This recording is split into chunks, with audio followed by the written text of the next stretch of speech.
Hello friends, welcome to my channel. இன்றைக்கி நம்ம பார்க்க போகிறது தயிர் சாதம், சாம்பார் சாதத்துக்கெல்லாம் ஏற்ற மாதிரியான ஒரு ஸ்டஃப்டு கத்திரிக்காய் தான் பார்க்க போகிறோம். அதை பார்க்குறதுக்கு முன்னாடி நீங்கள் என்னோடய சேனலை சப்ஸ்கிரைப் பண்ணாமல் இருந்தீங்கன்னா மறக்காமல் சப்ஸ்கிரைப் பண்ணிக்கோங்க. பக்கத்தில் இருக்க பெல் சிம்பிளையும் கிளிக் பண்ணிக்கோங்க. ஃபஸ்ட்டு இதுக்கு தேவையான பொருட்கள் என்னென்னு பார்த்துடலாம். நான் ஒரு 5 கத்திரிக்காய் மீடியமான சைஸ் எடுத்திருக்கேன். நீங்கள் வந்து பிஞ்சு கத்திரிக்காய் கூட எடுத்துக்கலாம். கொஞ்சமாக வந்து வேர்க்கடலை எடுத்து வச்சுருக்கேன். ஒரு ஸ்பூன் அளவுக்கு வந்துட்டு எள் எடுத்திருக்கேன். நீங்கள் வெள்ளை எள் கூட எடுத்துக்கலாம். கொஞ்சம் தேங்காய், ஒரு பெரிய வெங்காயம் கட் பண்ணி வச்சுருக்கேன். சின்ன வெங்காயம் கூட இதுக்கு பதிலாக எடுத்துக்கலாம்.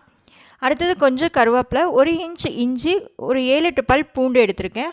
1 ஸ்பூன் மல்லித்தூள் எடுத்திருக்கேன். ஒரு அரை ஸ்பூன் மஞ்சத்தூள், 1 ஸ்பூன் வரமிளகாத்தூள். இவ்வளோதான். இது எப்படி செய்கிறதுன்னு பார்க்கலாம். ஃபஸ்ட்டு இந்த வேர்க்கடலை எண்ணெய் ஊற்றாமல் நல்லா ட்ரை ரோஸ்ட் பண்ணிக்கலாம்.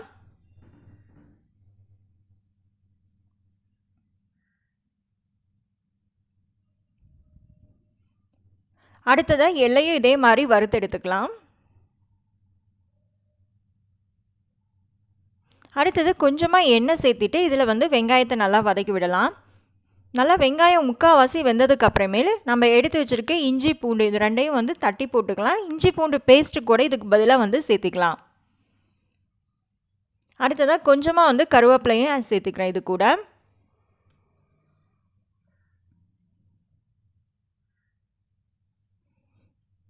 கடைசியாக வந்துட்டு நம்ம எடுத்து வச்சுருக்க கொத்தமல்லி தூள், வரமிளகாத்தூள், மஞ்சத்தூள் இது 3ஐயும் சேர்த்துட்டு இதோட பச்சை வாசனை நல்லா போகிற அளவுக்கு நல்லா வந்து வதக்கி விடலாம்.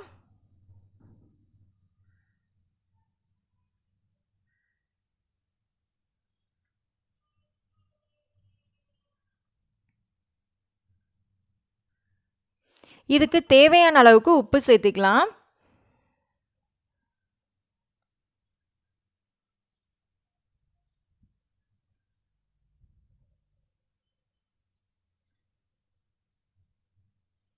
கடைசியாக அடுப்பை ஆஃப் பண்ணிவிட்டு கொஞ்சமாக வந்து எடுத்து வச்சுருக்க தேங்காயும் சேர்த்துக்கலாம்.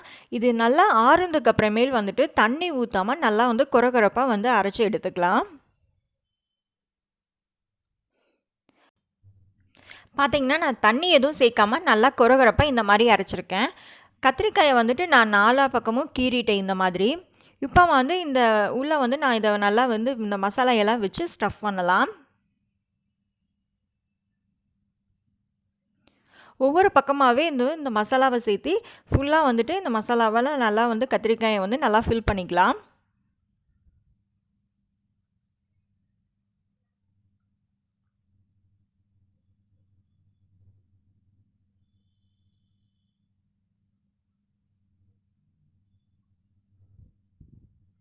அவ்வளோதான். நான் எல்லா கத்திரிக்காய்க்கும் எடுத்து நல்லா ஃபில் பண்ணிட்டேன். இது ஒரு 5 நிமிஷம் ஆகட்டும். இப்போ கொஞ்சமாக வந்து எண்ணெய் சேர்த்திட்டேன்.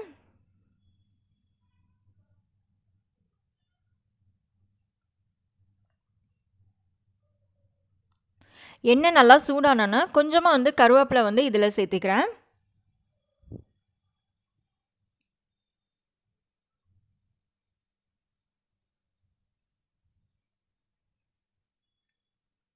அடுத்ததாக வந்து நம்ம எடுத்து வச்சுருக்க ஃபில் பண்ணி வச்சுருக்க கத்திரிக்காயை வந்து ஒவ்வொன்றா இது கூட சேர்த்துக்கலாம்.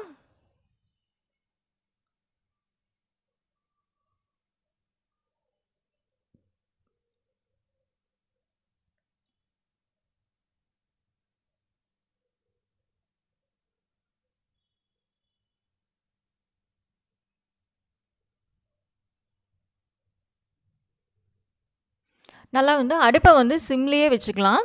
சிம்மில் வச்சு ஒரு நிமிஷம் கழித்து நம்ம வந்து அடுத்தடுத்த பக்கத்தை அப்படியே வந்து திருப்பி திருப்பி விடணும். அப்போ தான் வந்து கத்திரிக்காய் வந்து எல்லா பக்கமும் நல்லா சமமாக வந்து வேகும்.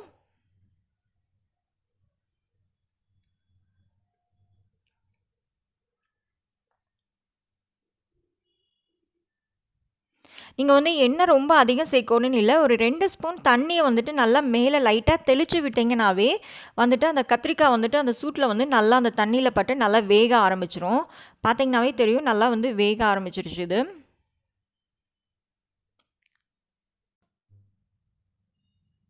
இது ஒரு பாதி வெந்தோன்னா நான் மிச்சம் இருக்கிற நம்ம கொரகொரப்பாக அரைச்சோம் இல்லையா, அதையும் வந்துட்டு கொஞ்சமாக லைட்டாக தண்ணி சேர்த்து நான் இதில் வந்து சேர்த்துக்கிறேன். இது நல்லா வந்து இந்த மசாலா வந்து கத்திரிக்காயில் எல்லா பக்கத்தோடையும் நல்லா படட்டும். இந்த மாதிரி நல்லா கலக்கி விடுங்க. இது ஒரு 2-3 நிமிஷம் கழித்து பார்க்கலாம். நல்லா வந்து இந்த மசாலாவெல்லாம் நல்லா சுண்டி வந்திருக்கும். இப்போ பார்த்தீங்கன்னா இந்த மசாலா எல்லாம் நல்லா சுண்டி எண்ணெயெல்லாம் லைட்டாக பிரிய ஆரம்பிச்சிருச்சு. நல்லா வந்து சிம்லேயே வந்துட்டு இதை வந்து நல்லா ஃப்ரை பண்ணணும். இல்லை அப்படின்னா கத்திரிக்காய் நல்லா வெளிப்பக்கம் நல்லா வெந்து உள்பக்கம் வந்துட்டு வேகாது. கடைசியாக வந்துட்டு அடுப்பை ஆஃப் பண்ணிவிட்டு நம்ம வந்து எடுத்து வச்சுருக்க கொஞ்சமாக வந்து கருவேப்பிலை கொத்தமல்லி தழை தூவி இறக்கிக்கலாம். அவ்வளோதான், நம்மளோட ஸ்டஃப்டு கத்திரிக்காய் ரெசிபி வந்துட்டு ரெடி ஆயிடுச்சு. இது தயிர் சாதம் சாம்பார் சாதத்தோடு சாப்பிட்றப்போ ரொம்ப டேஸ்ட்டாக நல்லாயிருக்கும். கண்டிப்பாக இந்த ரெசிபியை நீங்கள் வீட்டில் ட்ரை பண்ணி பாருங்கள். மறக்காமல் என்னோடய சேனலை சப்ஸ்கிரைப் பண்ணுங்கள். பக்கத்தில் இருக்க பெல் சிம்பலையும் கிளிக் பண்ணுங்கள். தேங்க்யூ.